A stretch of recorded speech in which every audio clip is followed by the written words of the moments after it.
சொந்த நாட்டு மைதானத்தில் களத்தை கணிக்க தவறிய தசுன் சாணக்க அரையிறுதி வாய்ப்பை தக்க வைத்துக் கொண்ட நியூசிலாந்து.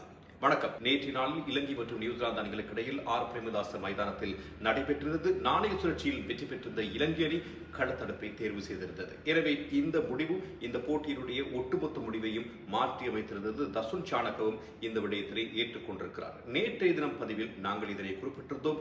நாணய சுழற்சியில் வெற்றி பெறுபவர்கள் முதலில் துடுப்படுத்த ஆட வேண்டும். 170-75 ஓட்டங்களை நிர்ணயித்தால் எதிரணிக்கு சவாலாகும் என்று நியூசிலாந்து அதை சரியாக செய்திருக்கிறது. முதல் 6 விக்கெட்டுகளும் அபாரமாக இலங்கை அணியினால் வீழ்த்தப்பட்டிருந்தது. கடைசி 4 ஓவர்களுக்குள் போட்டியின் முடிவையே மாற்றியமைத்திருந்தார்கள் நியூசிலாந்தினுடைய துடுப்பாட்ட வீரர்கள். ஆம், அணியின் தலைவர் மிச்சல் சாட்னர், கால் மெக்கன்சி இருவரும் தலையெழுத்தையே மாற்றினார்கள் என்று சொல்லலாம். மிக அதிரடியான ஆட்டம். கடைசி 4 ஓவர்களுக்குள் 70 ஓட்டங்கள் பறக்க விடப்பட்டிருந்தது. சிக்ஸர்கள் 4 சிக்ஸர்களுடன் 47 ஓட்டங்களை அபாரமாக பெற்றிருந்தார் சாட்னர். அதுபோல 31 ஓட்டங்களை 2 சிக்ஸர்களுடன் பெற்றிருந்தார் கால் மெக்கன்சி. மிகவும் அபாரமான பந்துவீச்சை வெளிப்படுத்தியிருந்த இலங்கை அணிக்கு கடைசி நேரத்தில் நடந்தது. எவ்வாறாயினும் நியூசிலாந்து அணி 7 விக்கெட்டுகளை இழந்து 168 ஓட்டங்கள் என்ற இமாலய ஓட்ட எண்ணிக்கையை நேற்றைய தினம் பெற்றிருந்தது.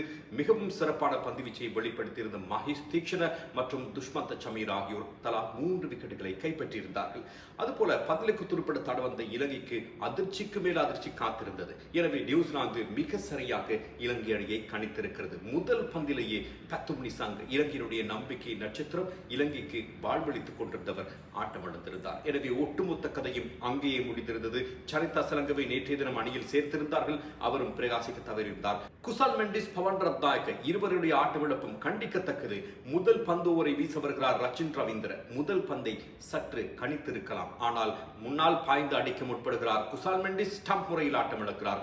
அதே ஓவரில் அடுத்த பந்திலேயே ஆட்டமிழக்கின்றார் பவன் ரத்நாயக்க. அவரும் அதே முறையில். எனவே இவர்கள் அனுபவம் வாய்ந்த வீரர்களா என்ற ஒரு கேள்வி.